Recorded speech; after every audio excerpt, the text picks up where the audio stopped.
감사와 영광, 이미 여러분들 감사와 영광에는 이 어마어마하고 이 소지가 너무 넓어요. 소지가 높다는 것은 이만큼 할 말이 많다는 거예요. 그만큼 많은 것을 여러분들이 감사와 영광을 돌릴 사건들이 많았다는 거예요. 받은 것이 많았다. 받았기 때문에 감사하라는 거예요. 받지 않은 사람은 감사할 필요가 없어요. 또 안 받았는데 감사합니까? 물건을 받았으니까 돈 내라, 이 얘기는 똑같겠죠.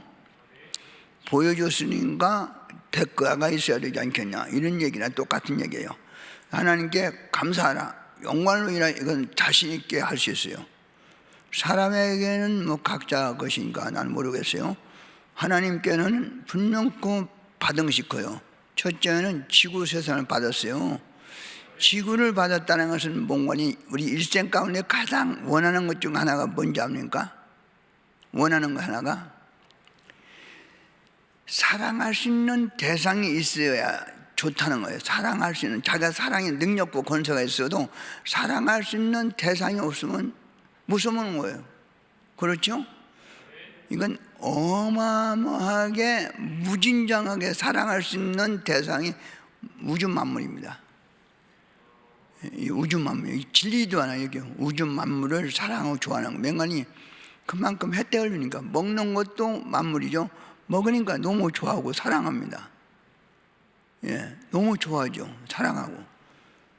환경도 너무 좋아하고 사랑하고 좋아하고, 집도 너무 보금자리, 쉼터 너무 좋아하고 사랑하고. 사람 몸 다음에 집이 아닙니까? 만물로 치면 몸 다음에 집이에요. 이 몸이 편히 쉬고 잘 수 있는 보금자리, 이게 집이 있는 것이 그렇게 좋고 그렇게도 기쁘고 좋아요. 그렇죠. 그래서 일생 동안에 집장만 하고 사는 사람들은 정말로 다 됐다 할 정도입니다. 지구는 우리의 집이나 똑같아요. 하나님은 지구를 집으로 생각하고 삽니다. 집으로, 지상의 집이죠. 하늘나라의 집이 아니라, 하나님의 영의 집이 아니라 이 애인들이 사는, 자녀들이 사는, 종들이 사는 지구가 하나님의 집으로 옵니다. 하나님의 전체적인 볼 때 지구를 나의 집이다, 나의 보좌다. 보좌는 집이 아닙니까? 보좌가 있는 것은 집이 아니겠어요? 이렇게 말했어요. 그래서 우리는 지구를 받았기 때문에, 집을 받았기 때문에 감사하고 고마워하고 기뻐야 되지 않겠냐. 뭐 이 만물은 좀 이웃할 것이 없이 좋잖아요. 만물이 뭐 우리 이웃하는 것도 없고 우리에게 화를 끼치는, 해를 끼치는 것 없으니까 좋지 않습니까? 그건 만물의 가지수가 뭐 대가만 쳐도 200만 종이라 하는데, 학자들 말하면 그 200만 종의 여러 가지를 볼 때마다 아름답고 좋고 우리가 또 필요할 걸 쓰고, 필요할 때마다 그 200만 종류를 우리가 나름대로 쓰는 거예요. 그런 것을 줬을 때 고맙고 감사하고 기쁘다. 나는 이 가난에 대해서, 배고픔에 대해서 누구보다도 많은 감사를 해왔습니다. 왜? 하도 어려운 고통에서 살았기 때문에. 우리나라 재벌가 중에 한 분 만났을 때, 첫 번째 만났을 때 무슨 얘기 하냐니까, 나이가 무슨 얘기 하냐, 지난날 가난했을 때 얘기를 하더라고. 첫 번째 얘기, 지난날 가난하게 살았던 얘기. 콩 2마리인가 짊어지고, 2마리면 조그마하지, 10둣박 20둣박이에요. 짊어지고서 이렇게 살다는 가난하다 죽겠구나 하고 강원도에서 집에서 나왔다는 거예요. 짊어지고 왔던 얘기합니다. 내가 알아주니까 이런 재벌가가 되기까지는 어떤 과정이 있는, 나는 궁금하다고 생각을 했어요. 그랬더니 자기 얘기 한마디 해달라니까 그 얘기를 하더니까 지난날에 가난했던 얘기를 해주더라고요.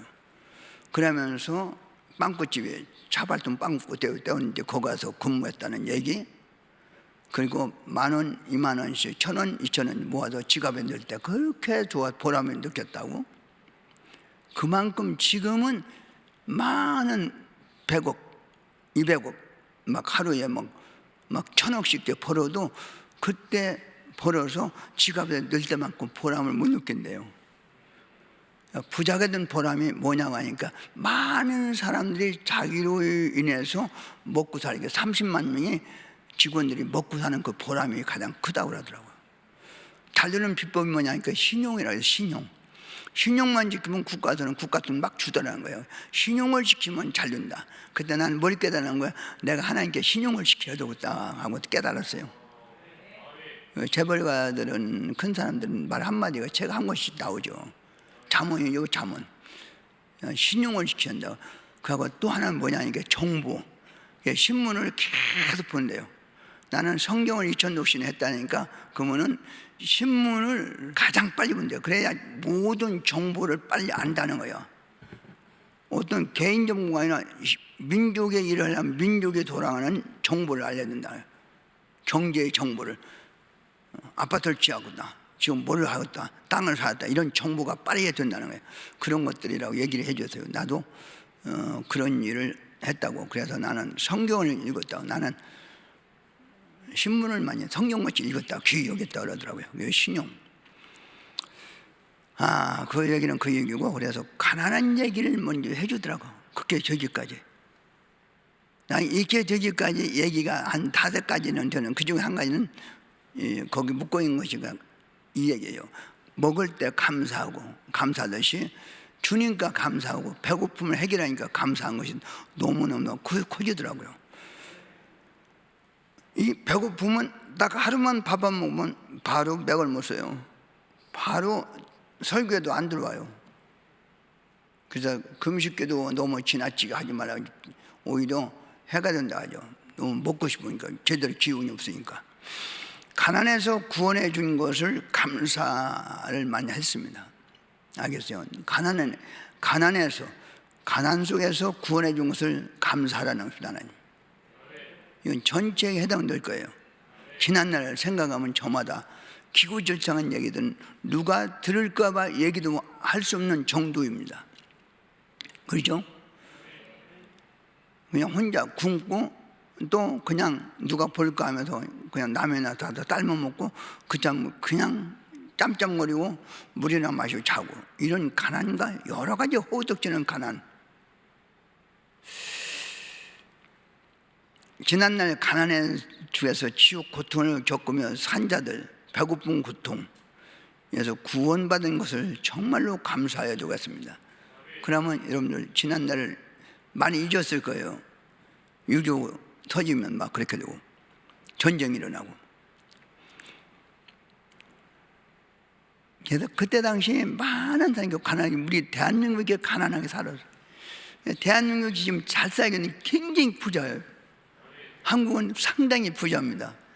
옛날이다 돼서도 부자고, 모든 나라에 대해서도 부자고, 이 아시아권에 있는 나라들은 한국에 오면 너무 살기 좋다 해요. 한국에 너무 살기 좋다 해요. 일본도 살기 좋고, 중국도 살기 좋고, 대만도 살기 좋고, 다 살고, 이제 한국이 살기 좋대요. 기후가 좋고, 먹는 것도 풍부하고, 맛있게 먹고, 엄청나게 먹고, 집들도 크게 짓고 살고, 사람들이 정이 많고. 한국 피하라는 설교는 아닙니다. 그대로 보고 하는 거예요. 그대로. 외국에서 온 사람들 그래요. 외국에서 선교하러 선교사 왔다 갔다 하면 거쳐가면 또 다만 한 달씩 2달씩 왔다 가면 한국에 거기 누려보고 살라고 해요. 나는 한국이 이렇게 좋은 줄 몰랐거든요. 너무 좋은 줄을. 근데 언제 알았는 거예요? 외국 가서 알았어요. 외국 한 20-30개국 나라 돌아다닐 때 너무 외국을 좋아했는데, 선교하면서 하나님 좋게 해서 좋았는지 하여튼 좋아했어요. 그런데 올해는 못 있겠더라고. 근데 외국에서 온, 한국에 온 사람도 오래 잘 있더라니까. 입맛이 맞는 거예요. 그 나름대로 환경도 맞고, 모든 경제도 좋아지고, 환경이 좋다는 거예요. 사람들이 상당히 좋아요. 어디 가서도 환경이 좋아서 못 살아요. 사람이 좋아야 산다는 겁니다. 사람이 좋아야. 그렇죠? 연도 모임이 있어도 그 자리에서 사람이 좀 무섭게, 사람이 좀 자기를 거시기 볼 때는 못 견디죠. 벗어나죠. 환경이 나빠도 사람이 좋게 얘기하고 같이 정의부터 얘기하면 살 수 있죠. 동일한 거예요. 이와 같이 한국은 상당히 옛날에 비해서 너무 부자가 되고 지금은 옛날에 비해 왕 같은 사람들로 살고 있습니다. 그렇게 가난하게 사는 사람도 있지만은 그렇게 가난하게 사는 사람 별로 없습니다. 한국은요. 비슷비슷하게 많이 잘 살고 있습니다. 그 층화가 많이 져 있잖아요. 다른 나라는 잘 사는, 아주 잘 살고 못 사는, 아주 너무 못 사는 나라가 많이 있습니다. 중국도 그렇고 필리핀도 그렇고 저쪽에 동남아 쪽도 많이 그렇습니다. 북한은 뭐 말할 것도 다 그렇고요. 윗사람만 일부만 그렇고, 이 사람들이 상위급들이 잘 산다고 하지만은 한국의 중위급 정류를 못 먹습니다. 어린도 없어요. 오게 했을 때 10년 동안 북한에 있는 애들과 같이 있었는데 그 얘기를 하더라고요. 신앙 쪽에서도 먹는 것이 가난하면 이런 고통이에요. 그래서 이렇게 마태복음 5장 같이 예수님 말씀대로 가난한 자 복이 있다. 육신의 가난한 자도 나는 복이 있었어요. 그러므로도 하나님 매달리게 된 거예요. 그 말씀의 근본은 심령의 가난한 자 복이 있다는 얘기도 들어있어요. 두 가지로 나는 보니까요. 내가 오히려 육신이 가난하게 됨으로 더 하나님 매달리게 됐구나. 더 하나님 말씀에 빠져서 늘 자꾸 깨닫고 그런 거예요. 배고팠을 때 더 진지하게 깊은 뜻을 깨닫게 돼요. 또 심령의 가난함으로 인해서 더 매달리게 됐던 거예요. 이것을 해결했어요. 지금 나쯤 되면 가난을 해결됐다 소리 안 할 수가 없는 양심이죠. 가난은, 그런 가난은 벗어났고 또 심령의 가난도 벗어났습니다. 예. 그렇지만 가만히 있으면 이 가난이 또 와요. 계속 존재하며 뛰고 달려야 됩니다. 여러분들도 심령의 가난한 문제, 그리고 육적인 가난 문제를 어느 정도 그만큼 나야 그만큼 해결된 거 알겠습니까? 굉장히 빨리 해결됐습니다. 그래도 더 너무 그러면 안 돼요. 하루아침에 해가 푹 떠버리는 거 아니고 그냥 1시간이면 서산까지 수십 바퀴죠. 없어요. 점점 그때마다 주시는 하나님의 축복을 받으면서 신앙의 가난을 벗어나고 그리고 물질의 가난을 벗어나며 나가야 되겠죠.